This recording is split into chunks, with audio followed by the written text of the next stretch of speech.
Night on this rainy night. I mean, you never know here in Florida. Those of us that have been born and raised here, we basically predict this stuff every day.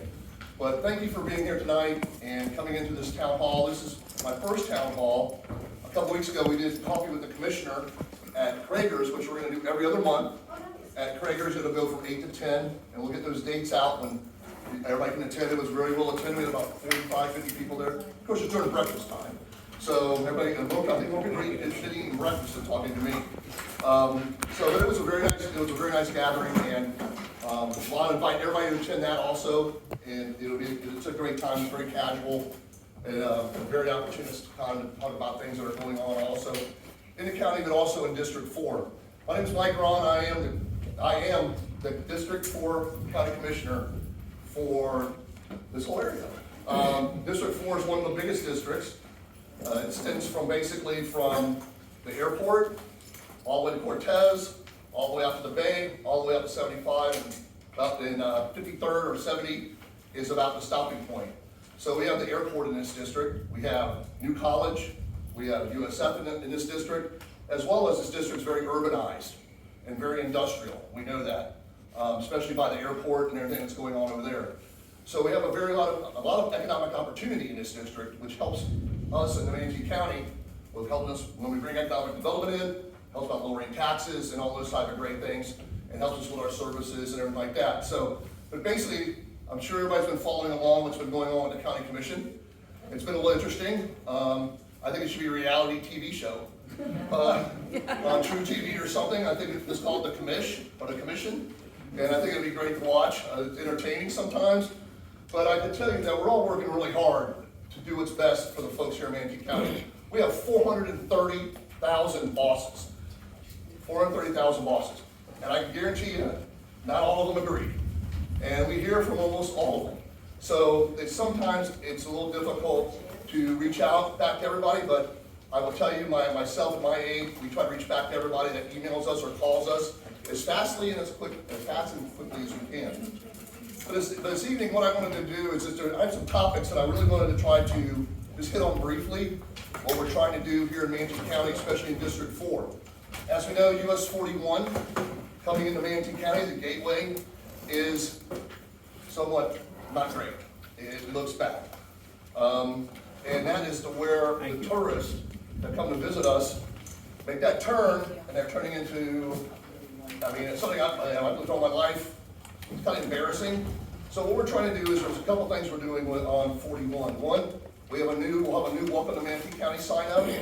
Instead of this old brick thing looking there, we have money coming from the TIF and from some other things that we're using to beautify that area right there when you come into Manatee County. I'm working with USF, New College, a lot of businesses along 41, working with FPL and FDOT to try to just clean up 41.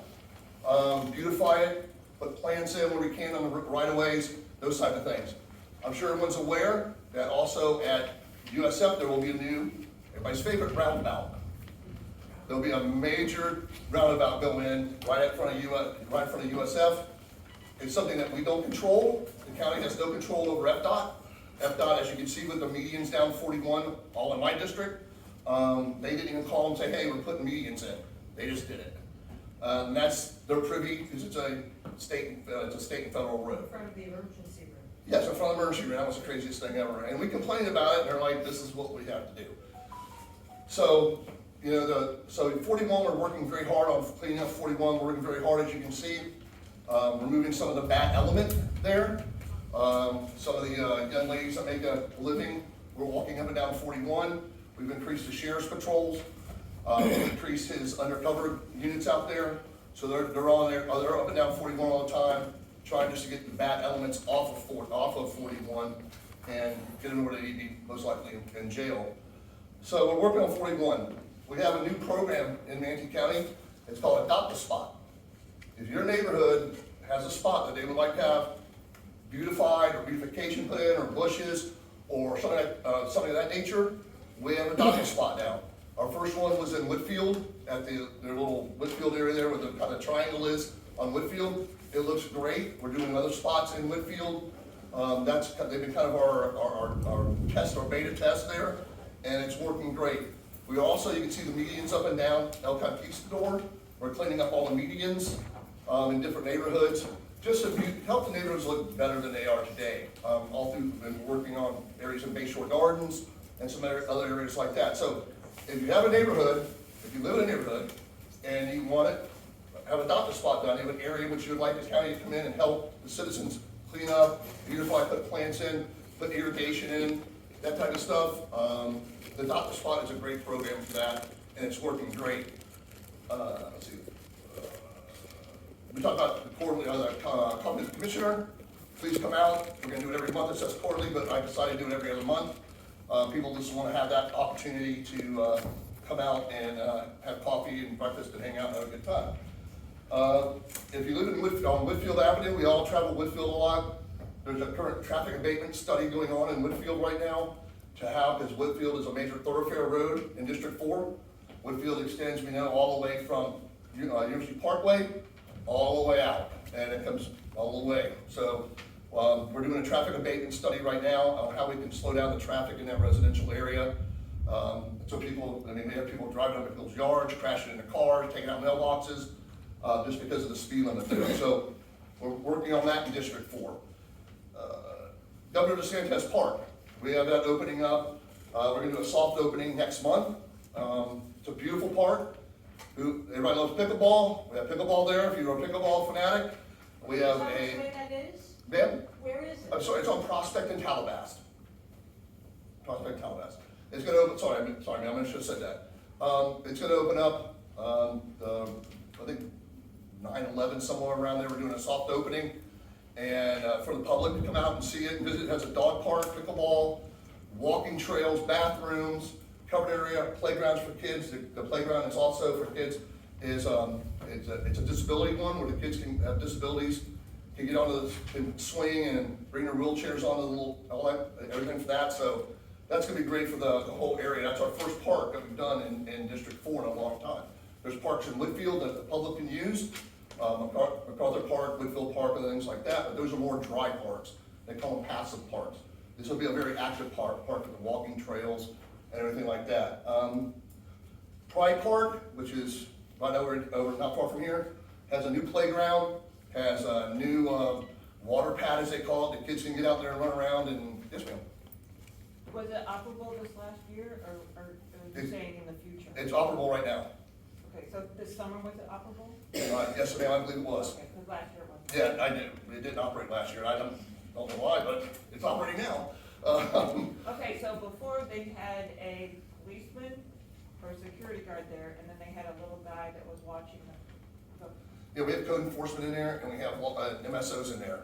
Okay, they had like a young, I'd say 16-year-old that was watching while he was doing this, but he was supposed to be watching the kids. In the splash pad? Yeah, and then they had. Yeah, I think they have a lifeguard out there. They had like a policeman, sort of security. He was sitting there visiting with the ladies in the pavilion. Yeah, we have security patrol all through there, all the time. Yeah.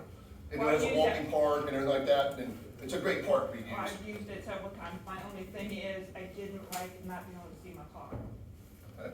And I use, at State Road 70, John Marvel, quite often because we used to be able to pull down into the park.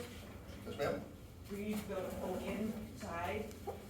We used to be able to pull right up to the playground equipment, Yes ma'am? so you could see your car. Okay. But there's homeless that was back in there. They smashed the ladies and stole Yeah, their stuff. I understand, believe me. Yeah. So we have patrols going through there, MSO and code enforcement. Our code enforcement officers are driving through there also. Talking about, did you have a question, sir? Yeah, where is this Pride Park? It's at 63rd and 9th, By Daughtry. right by Daughtry, right next door.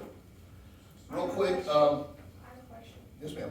How did the park get named after the governor It was a survey taken by the citizens. of the citizens society? We had over 250 citizens call in, it was everywhere, and the citizens called in and made a determination to name it that, Governor DeSantis Park. Code enforcement. We're doing code enforcement sweeps everywhere right now, and in all the neighborhoods, trying to get all that element out of the neighborhoods through our code enforcement and our ability to fine them with violations and fine them. As y'all probably realize and saw in the Observer, we have about $26 million in fines outstanding here in Manatee County. My big goal is to work with code enforcement and our county attorney's office to start collecting that. We have some large fines on some folks, and I mean, one guy's out at 1.4 million right now and accumulating. So, yes ma'am. I noticed that most of our arcades around here are shut down, but up at the corner of 53rd and 41, isn't that where there was a shooting just Well, recently? I'll get that in a second. Thank you. So code enforcement's out. If you have a problem in your neighborhood, or you have something you want to report, call 311. Tell me what you want to report, and they'll get code enforcement out. If not, you can get a hold of me, and we'll work getting code enforcement out in your neighborhoods to get the bad elements out and get the people that are living around you to be in compliance with the code and what code enforcement is doing. So that's easy. I know Colonel Wright's favorite thing is the widening of 63rd, which is coming up which is going to be starting very soon. And so if you've gone down Whitfield and Tuttle, the roundabout is there. They're starting to put the roundabout in there. So that roundabout will be in, and it'll be in before that starts. So to direct some of the traffic off of 63rd, but that's one of the big 6 projects going on here in Manatee County. And we all know what the big 6 is. One of the big 6 is 44th, which now you can go over the Braden River Bridge, and we're pushing out to 75 and doing design out there right now. So, but in this District 4, 63rd is the biggest widening project going on, widening from Tuttle to 301. Yes, sir. I'll get this out of the way really quick. This is on behalf of my boss, Household 6, my wife. She's a bigger cynic about government than I am, believe it or not. She's worried that given that, yeah, we have a lot of money, we'll put some aside, but it's being spent too, we got a lot of expenditures and everything. She's worried that somehow the promise for the 8-foot-high fence will go off that, and that our promise will not be kept. The 8-foot wall is fine. We're just working with your HOA to take down the plastic one, and we'll put that other one up where it's gonna be at. It's already in the funding. Robin, thank you. Tell the chief, the boss, thank you. You're welcome. We talked about the Tuttle, Whitfield, the roundabout. That's under operation right now, so if you can kind of avoid that area, if you're heading out that way, avoid it. 63rd's open. You can go down Calabas during any opportunity like that. So that's kind of it. And then, let's see. Let's talk about one of our favorite things coming, the veteran housing. Now, everybody's watched that. First off, I'd like to thank Lee Washington for starting this process.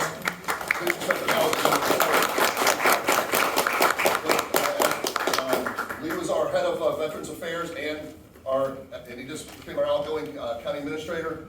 He was the tip of the spear on that, and that's why we have this going on today. So we need to thank him the most for doing that. I am 100% for veteran housing. I'm a veteran. As Colonel Wright says, I'm a Marine veteran and I eat crayons, but that's okay. He's a West Point grad, and we don't give him a hard time about that either. But I am for veteran housing. We need veteran housing. We have to get this project moving forward. We have to get it to where we have a place for our veterans to stay.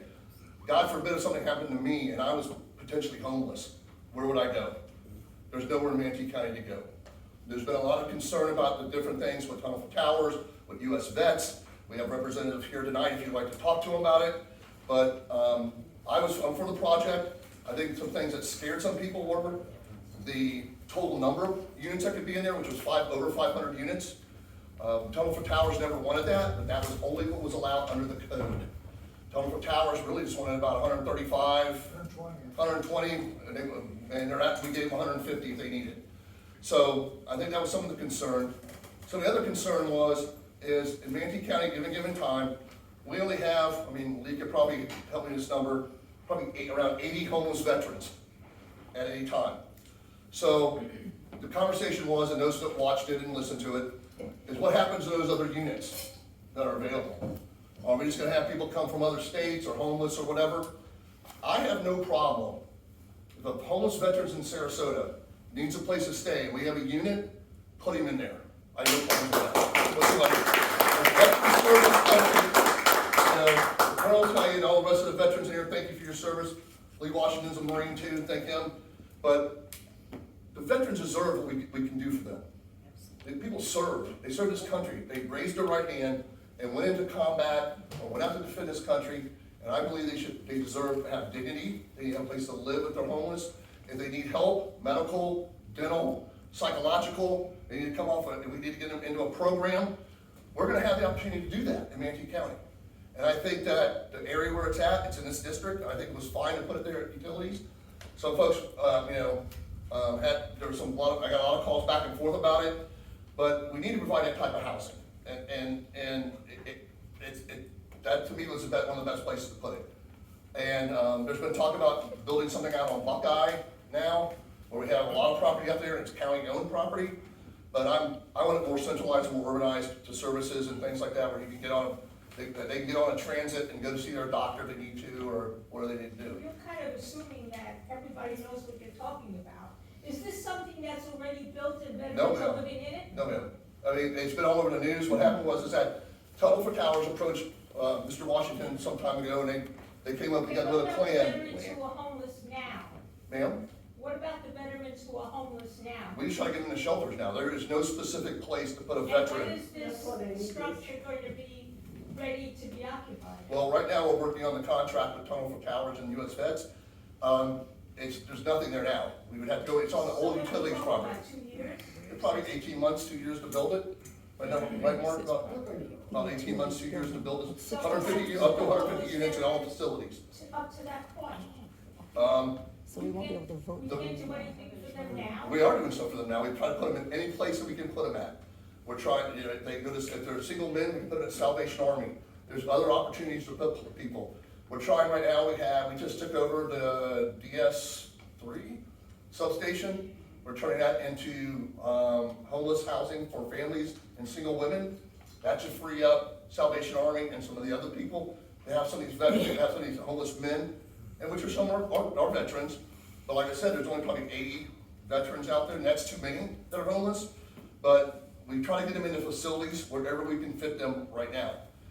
We have a great veteran services department that Lee started at the county, and they work with these guys all the time too, and community services, to find a spot for all of our homeless. I mean, we have a pretty big homeless problem in Manatee County. And we try to find a place, it's almost impossible to find a place for everybody. Where are the spots that they? It's old utilities out there, 66? 66. Where you would pay 66th your Street. Utility bill. 66. Where you would pay your water. yeah, where you pay your water bill if you Are get they paid online. near bus Treatment lines? center. Oh, Yeah, Cortez just. Yeah, there's a bus line, yes, ma'am. It's in town, otherwise it's ridiculous. Yeah, there's a bus line, that's why it's a good spot, that's why it's a good spot to have that, yes, sir. When I was driving, which I'm not now, I would stop for everyone on the street who was not standing erect. That was my minister's fault. He would send me down a turning point and to Salvation Army to help find something for people that were camping out behind our church area. My question is, you haven't yet located the area in which to house these people. What is the size of the area that you need? Well, the area we have right now is will be the old utilities department building site up off of 66. That will be, and that's plenty of, what's that? About 80 or 90. Yeah, about 8 or 9 acres to build a facility on there for them. It'll be housing and other operational facilities. Was there any consideration given to the tiny houses? I remember listening to a gentleman from Sarasota who We're was pulling it out. I sound like my tiny home expert. involved in working with tiny. For the record. And as a temporary, have that. Yeah, I mean, I think what we're trying to do now is, one, we'll have the substation on 57, we're working on getting that refitted, has a kitchen, has a place for services for, where we can have medical come in, treat these people, do those kind of things. We're also looking at doing something which is temporary transitional housing up by the port. Something the same thing that St. Petersburg has done, that Pinellas County has done. That's being looked at we're getting real close on that, putting it right next to, be close to the prison, the jail, but it'll be on county property up there, and it'll be more like a, I hate to use the word tent city, but it's gonna be very transitional housing. They come in, we can get them help, we can get them medical help, we can get them all they need. There'll be an on-site manager there, it'll be in and out. We're also going to have a work program for those folks, because we have a lot of stuff that goes along in the county that we need help on. Raking beaches, doing different things, working on, doing stuff with public works. They'll get paid, so we can help lift some of those folks up. I mean, we're not here to give a hand out, but I want to do a hand up. I mean, give these folks some dignity back and help them get back in the working part of society. I think it's. Still talking about veterans, is that still a veterans? Yeah, veterans will be allowed in there also. But that's for anybody? It'll be for anybody, any homeless in Manatee County, including veterans, until we get the veterans facility done. Why are we giving up the police substation on 57? Because he's moving out to another building. But that's like, the whole reason for going there, that was the worst crime area in Manatee County, that was the whole purpose of The going. sheriff has decided he no longer needs that building, and he's moving to another facility. And it was an opportunity for us to take it over from the sheriff and. I understand that, but I want the sheriff there. Well, I mean, there's there's patrols everywhere, but I mean, I can't tell. You gotta admit that that's. I can't tell the sheriff where to go. Crime area right there, I won't even drive down Fifth Street. Unfortunately, I can't tell the sheriff where to be at and where to operate out of, but he decided that facility no longer met their needs, and he's moving out to another facility that they own. And then we took the opportunity to take it over. Yeah, I watched the meeting. Yes, Michelle? I'm sorry, I was a little bit late, so I came in at the tail end of this, and it was one of the things I was interested in. Are you saying that it is moving forward, or it's still in? When it's coming back in front of the commission in about 4 weeks. There were some things in the contract that were being worked out with the county attorney and Tunnel for Towers, along with US Vets. I think all those problems will be solved. There was some about, who treats what does who, just how the intake, what happens when they're on the facility. If we have, what happens if someone said, one of the commissioners, what happens if somebody escapes? I mean, it's not a prison, I mean, they can come and go. So you're not selling it then? I thought there was talk that you're selling the property. No, we're donating the property with and there is, if they don't perform under the contract, it's in the contract right now, if they don't perform according to the contract that we signed with them, they have to buy the property from us. What's that time frame? Mark, when's that time frame? Well, the agreement's for 50 years, and so it's whenever, if we default, which I don't expect that to happen, but if we did, then we'd have to buy it, I think it's within 3 months. Wait, if the arrangement is we give them the land, Yes. a nonprofit comes in and builds on the land, In this case, we Tunnel for Towers. okay, and then once that relationship is formed, Manatee County is kind of hands off, Yes, ma'am. and then what are you saying with 50 years? It's a 50-year agreement with the county. Yeah, so if they don't do everything they're supposed to do with it, We've got to maintain it as affordable housing for veterans for that entire 50-year period. for the next 50 years, I know I'll be gone by then. Everybody will be gone by then. What I'm saying is- It will be enforced. What we're doing is that this is a piece of property, Yeah. the old utilities property, that was pretty much non-functional. So with Lee Washington's help and Tunnel for Towers and Commissioner Cruz, pushing, this was the best site with the most amenities around it for us to be able to put something like this. We do donations all the time with different nonprofits, with the colleges, with USF, we did a big one, and with the other colleges and stuff, and we do that type of stuff that's probably we can't, either not gonna use. And so we surplus it and sell it. Next person's going there is gonna be a developer.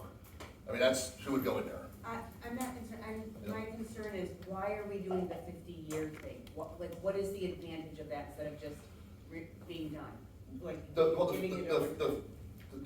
Normally there is some type of time frame, be it like with different charities that they have to operate within and do things within.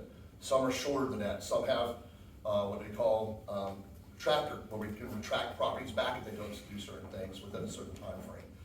So I think that was just an agreeable time frame that was done with the county administrator, with Tunnel for Towers, to give them the opportunity to keep, they have to keep veteran housing there for the next 50 years. It cannot be just a homeless person walking off the street.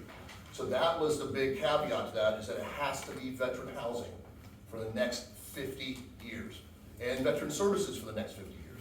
So I got one of my telephone tower, sorry man, I got one of my telephone tower guys right behind you, but you're next. Hi, everybody. I'm from Tunnel Towers we're based in New York. And it's our commitment to eradicate homeless veterans and also provide affordable housing to our veterans and at risk. We're putting $20 million into this property within 18 months. So we're ready to go. And we're a charity that when we decide to do something, we're funded 100% in the project we take on. So when I tell you the board approved $20 million, it's approved if the county gives us the land. And then, how many facilities do you have right now for veteran housing in America, the US? Well, we started after 9/11. Frank Siller's brother was killed in the Twin Towers, in the South Towers, and our initial mission was to take care of the victims of 9/11. That has now grown. We pay off the mortgages for first responders and military left behind with families will pay off their mortgage before their loved one is buried. And then we also build homes for critically injured warriors to their injury. Land O'Lakes, Florida, we have 100 acres that was gifted to us. We're putting 100 homes there as we speak. We have people living there who the average cost of a house is about $800,000 to us, no cost to them. There's no cost to the county here other than the donation of land. $6 million donation in land over a 50-year period will get you a $20 million improvement in 18 months and the continuing operation of that for veterans. We don't shelter. Shelter is not in our vocabulary. If it's not good enough for anybody else in this room, it's not good enough for us. So the standard is, if our CEO wouldn't live there, we're not interested in building. So when you look at the schematics, which I have a copy with me now, you will see the quality of the buildings that we build. It'll be nicer than any community in this community, or as nice. And that's our standard. Our veterans deserve nothing less. Our partner in servicing is US Vets. They have a 30-year track record. And in the last year and a half, we've invested in West LA. We have 300 acres in West LA, in Beverly Hills. And we're gonna house 3,500 veterans there. We just opened our first building 3 months ago. It was dedicated by President Lincoln during the Civil War. He never got to see it, but it stayed in the hands of veterans for all that time. It was dilapidated. We are, with the help of others, restoring historic buildings. We now have vets living in historic buildings in 300 acres right in Beverly Hills. We're in Phoenix. We took over with US Vets a Holiday Inn. It's being refurbished. It opens this month. In Houston, we'll have a Wyndham Hotel that's being converted as we speak. That will open on Veterans Day. We are housing people in Austin, Texas, hopefully here in Manatee County. We're going around the country where the need is greatest first. It so happens that this area is in need, and we're going to address that need. But the taxpayers will not be burdened by this development. We will maintain this as nice as we maintain our own homes with the wraparound services. Where does your funding come from? Is it Our funding federal? comes, no, No federal dollars? we're funded, assisted in federal funding for the rent through VASH vouchers with the government and through various opportunities with the VA. But we're not dependent on government funding. Our funding comes from the American people, $11 a month. We have hundreds of thousands of donors. We have corporate donors, we have little donors, middle donors. We had a kid broke open his pig event, he gave us $30, all he had. So we take in about $300 million a year, and 95 cents on the dollar goes to programs. We have 5% overhead. Did you bring tunnel to tower information from people today? Yeah. My husband and I do Yeah. contribute this already, But- but a lot of these people apparently don't know what Yeah. tunnel to tower is. Tunnel to Towers is a charity that, I mean, I'm hesitant Yeah. to people who don't know about it because. Tunnel to Towers is a charity, probably the nation's finest charity with regard to military. Again, we pay off the mortgages for fallen first responders, critically injured. We build homes for critically injured, and now we're going to take care of the homeless population. But we do it in a way, as the commissioner said, and thanks to Lee, because Lee introduced us to this area. He told us of the problem, and we responded quickly with US Vets to tell that we are interested in coming here and helping you solve the problem. The 50-year thing, I just had never heard that before. I'm not debating it, I just had never heard that before. Is there a reason to do that? Do you do anything Well- other than vets? No, we just do, our mission is veteran So as and long first as you're responders. there, it's vets. As long as we're there, it's veteran housing. It's transitional housing. We have a small amount of transitional housing. We have permanent housing. And there are some Vietnam vets, this may be their last stop in life. They're gonna live in comfort and dignity with services. And that's the least we can do. And we're gonna help the taxpayers because we're not burdening the taxpayers. If we didn't do it, We would have to do it. exactly. Listen, I know, we should be burdened for the vets, I'm not concerned about No, I that. mean, it's great that they're willing to step in and put this huge investment on this site. So we don't have to do it, because we've been discussing what do we do, not only just what the homeless problem is, and we talk about it all the time, but homeless veterans, what do we do? And this was the best opportunity to take advantage of. Yes, sir, Colin. This is for US vets. One of the 7 commissioners' primary argument for killing this project dead in its tracks and starting afresh is research that this commissioner did on US vets. No problem with Town, but US vets, I think they're mixing apples and oranges with what they've done right there, based upon projects in Arizona and things that have happened there. I just want you to be prepared for that. There's one commissioner, and he, being a Marine, not this Marine, is Not that stubborn Marine. stubborn as hell. You already said that, you said he was a Marine. Won't listen all the time. Yeah, I know, it's hard to discern the difference, but yeah. That's one of the things I love about Marines, they're stubborn. I think I saw the Hey, Facebook. I'm trying, I got hands up all over the room. Yes, ma'am, you've been patiently waiting. Yeah, regarding Mr. Wright's issue right there, I was wondering, did Commissioner Bearden on his research trip provide a report, pictures, or anything that we, the community, can see that would substantiate his concerns about US vets? And I was just confused because at the last meeting, they said US vets wasn't involved, they weren't on the LUDA, they weren't on the deed, but now I'm hearing US vets again. You mind? What, you want to answer? I guess I can. I mean, Yeah. the conversation has been had about the relationship between US Vets and Tunnels of Towers. As the gentleman spoke this evening, we started this conversation, I would say, early last year. And Tunnels of Towers is the organization that builds these units. And US Vets is the organization they partnered with on some of their units that they built to manage it. The service. And the services, exactly, all the wraparound services, the things, the day-to-day operations. And the reason they weren't involved with the last meeting in the Lure, because the property is being conveyed to Tunnels of Towers. Their business relationship with US Vets is separate from what the county has been discussing. And the reason the 50 years is there, the county does lures all the time, a land use restriction agreement. So we used to have them up to 30 years maximum, now we're up to 50 years, which this property is going to be locked in for at least 50 years to ensure that only veteran housing goes there. Lady in the blue back there was patiently. No, I got my question answered, but All right, thank you, ma'am. I have more questions though, so. Yes, ma'am. We're gonna be here for a while, so. Yes, I do. Yes, ma'am. Just a quick question, you're focusing on housing, are you partnering for services? Yeah, the US Vets will be providing the programs and the services on site. Tunnels Towers will run the program or run the property, they'll be on site maintaining it, the maintenance, security, everything like that. They're gonna contract with their vendor, which is US Vets, to provide all the services for the veterans. Be it the medical, all that, everything that the vet's gonna need, they bring it. So that includes mental health services? Yes, ma'am. Mental health there too, yes, ma'am. Yes, ma'am. Are there any restrictions, on the veterans in terms of having to be in at a certain time or having to, anything, No. or is it just like living at home? And thank you for that question. Larry Williams, Vice President of Programs for US Vets. We're talking about services for those who are in permanent housing. So we don't dictate when they come home, when they leave. Just like the rest of us in our own permanent housing, they will be in permanent housing.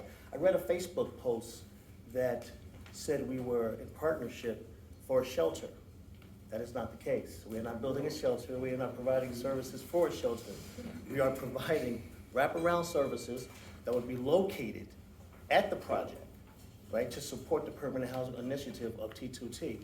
And with that, we build a community, a healing community for veterans, so they can express their ideas, they can heal in an environment with shared trauma.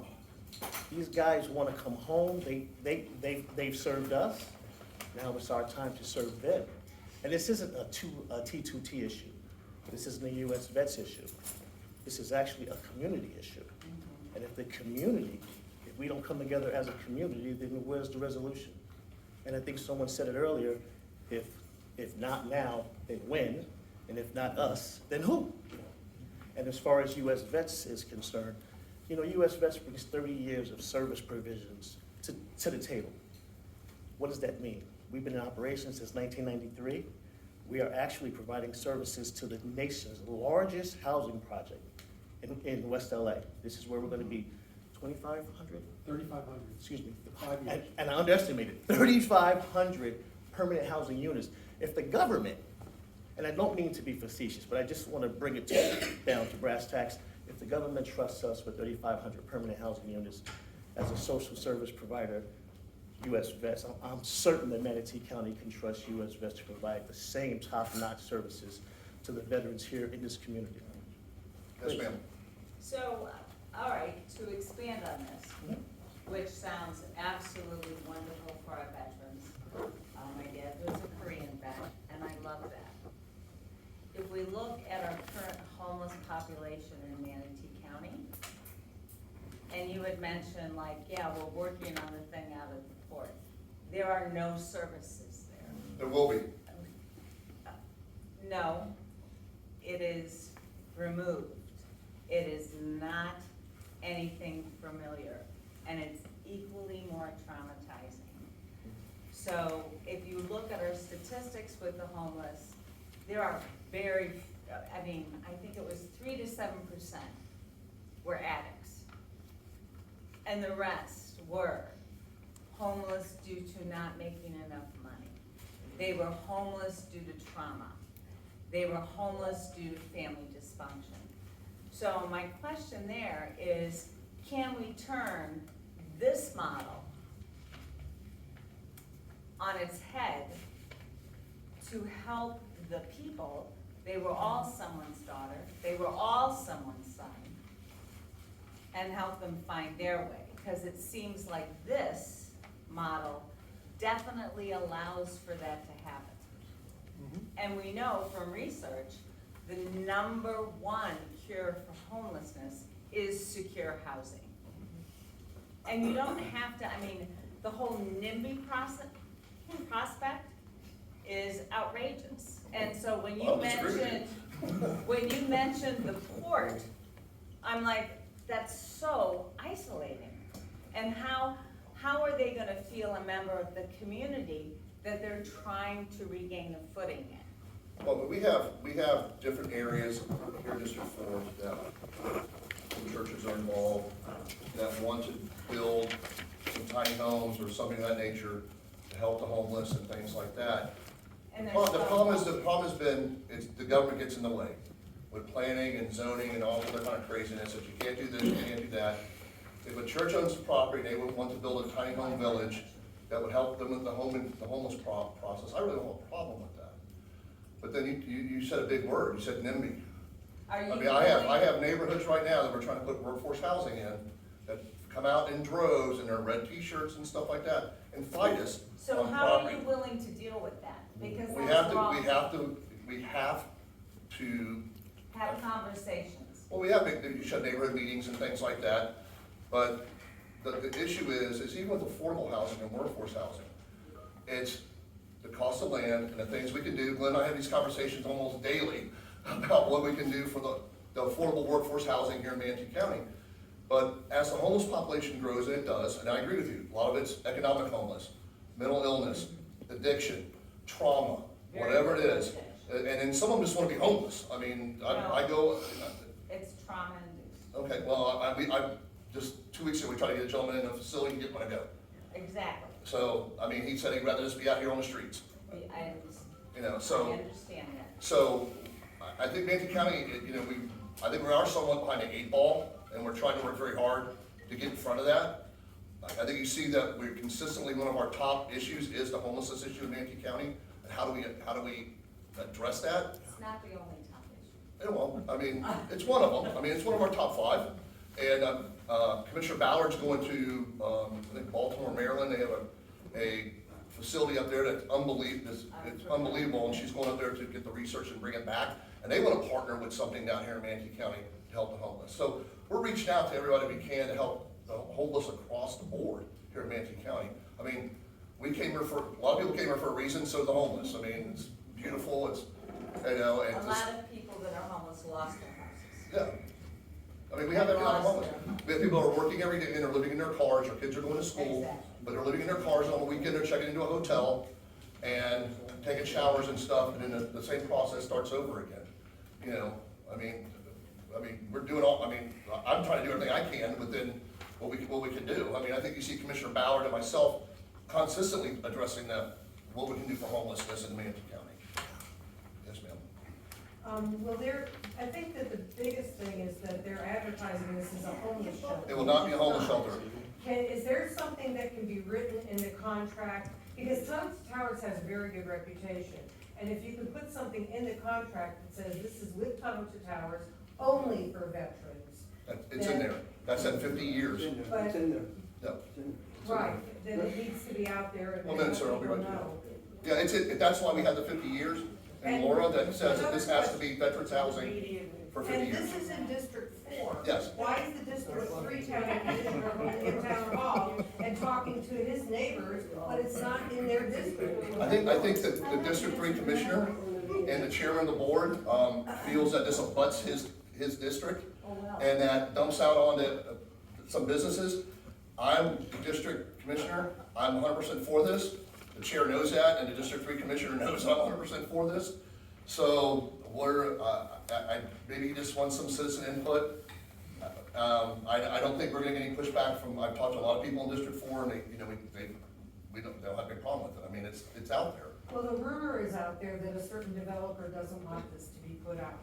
Oh, I haven't heard that, but I mean, I don't know who it is, but if it's up to me, it's going there. Because there's $1 million homes just down the road from it, that they don't want a homeless shelter near their. It's not a homeless shelter.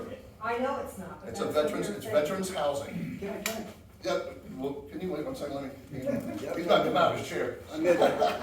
This is Ed Padilla. He's got 40 years of experience, he's the District American Legion Service Officer, 40 years dealing with troubled veterans. Me, because he's championing this, and this is a no-brainer, it really isn't, and I like what he talks about, we want to provide homes that are decent for the CEO, that it's not a shelter, and it's ludicrous to think that, you gotta think of dynamics and know, having a roof over your head does not solve homelessness, especially with veterans, because you have trauma, like post-traumatic stress disorder, traumatic brain injury, MTS, okay? They come and transition back from wherever they went, and they're being transitioning into a job. Without a job, without housing, you can't get a job. Without transportation, you can't go to a job. Centrally located, that location is perfect. Who cares if they got the keys to the door and all those $1 million house? They got 1,000 people a day coming from all over the states, and we're gonna deny veterans to come to the facility from Sarasota? And by the way, they're decent human beings, you know why? Because Lee's a veteran, you're a veteran, I'm a veteran. I did 6 years Army, graduated from the Academy Health Science Force down in Houston, Texas. 40 years of dual diagnosis, activity, and now I give it up. I don't get paid. And tomorrow I'm going to 325 in Ellington. I go to Chris Cobb, just not even 2 miles from here, in Unico. Last week, I put a guy in a HUD vest. I assisted putting a guy in a HUD vest whose landlord sold the property right underneath him, gave him 1 month to leave because he got double the money. In another situation, they doubled the rent where the female veteran couldn't pay because it went from $1,300 to $2,000. They weren't drunk, they're probably having some trauma, and they're not gonna be scavenging your neighborhood for your lawnmowers. Those are the other people that don't want housing. They can't get a job because of their criminal record. Maybe they got strict mental health issues. But I can attest to you, I'm a trench worker. I go out with the sheriff, I've already taught 2 classes in both the Manatee and the Sarasota veteran pods. When they came out, they came to see me. The ones that didn't come see me, they probably went back to Dallas, and I don't know. But my job, I'm not supposed to discriminate. When a veteran, doesn't even matter if they're American Legion or VFW or DAV, if they come to my office, I am obligated to sit down and automatically be the first point of contact. I vet them. I'll determine if they want to go to that facility or the Salvation Army. And you're right, they don't want to go to the Salvation Army. They want to live with the CEO. Yeah. Well, I hope you're But my representative Kevin here, and then we're gonna have another one. Stephanie's gonna be the season. I hope you guys are at the next meeting. Okay, I'm telling you what, I'm going on an adventure myself. I'm going to, Big Cypress Preserve. I'm interviewing, I already interviewed. I'm gonna be a volunteer guide and a snake hunter. Yes, ma'am. Yeah, I wanted to make a comment because the commissioner is way too much of a professional to say it, so I'm gonna say it. It is election year is coming up.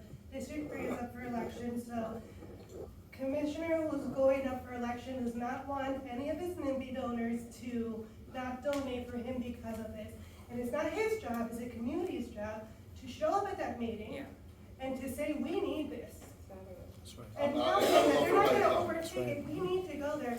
And I was talking earlier with Kevin, we sit on the different sides of a lot of issues, but this is something that we need, and we can absolutely not let elections or partisan stuff get in the way of it. So everybody needs to go there. All right, And please come. He's already on board, we're on board. Yes, We sir. are the ones that need to go there. So, Thank you you. know the day you have to go, and he's not gonna say it, because I get it, he's a professional. But this is what's going on, there's developers who are funding their campaigns, and they don't want this stuff around their development properties, this is what's happening. We need to go as a community, it's great that he wants it, but it's our job to stand up for our community and go and say, we need this stuff. They've been doing this since February. Why are they delaying it another month? How much is that, 6 months? I can't do math, but we need to go and say, this is enough. Just sign the contract and get moving, and you know what? If you can sign the contract and say, wait, there's 5 things that I don't like about it, and you can go back and renegotiate, but the thing is, you have to get it started. You have to start. And this arguing over who's going to donate and who's not. It's already been because 2 years. election- Now we're gonna. Yeah, we have to do it, so no matter where you stand, and again, I'm a big supporter of social programs for our community, some people are not, but this is something that we both agree on. This is veterans. We can't say, oh, we support our veterans as long as they don't live next to me. That doesn't count, you know, we have to support them all the way, and that's Thanks, mostly the reason I Tom. do this. I know you were. Yes, sir. I wanted to say in a different town where I grew up, my mother became the most hated person in town during a period of time because she tried to get housing in, and it wasn't necessarily affordable housing. What it was is if you took a cul-de-sac and somebody's making $10,000 a year, the next person's making 20, next 30, 40, 50, 100. And so it was a community of, based on sort of, I guess, income. But you had to change, she had to change the thinking of people within the town to be accepting of other people. Not of, you know, putting up a wall, I mean, I lived on a dirt road, but putting up a wall in, I would never live in a community in Sarasota where they had walls and, you know, you have to, I have friends who, you know, to go in to see them, you have to get scanned in, scanned out and all that sort of thing. But it's not a way I would like to live. But I wouldn't mind living in a community where people respected other people and cared about other people, not necessarily based on their financial income.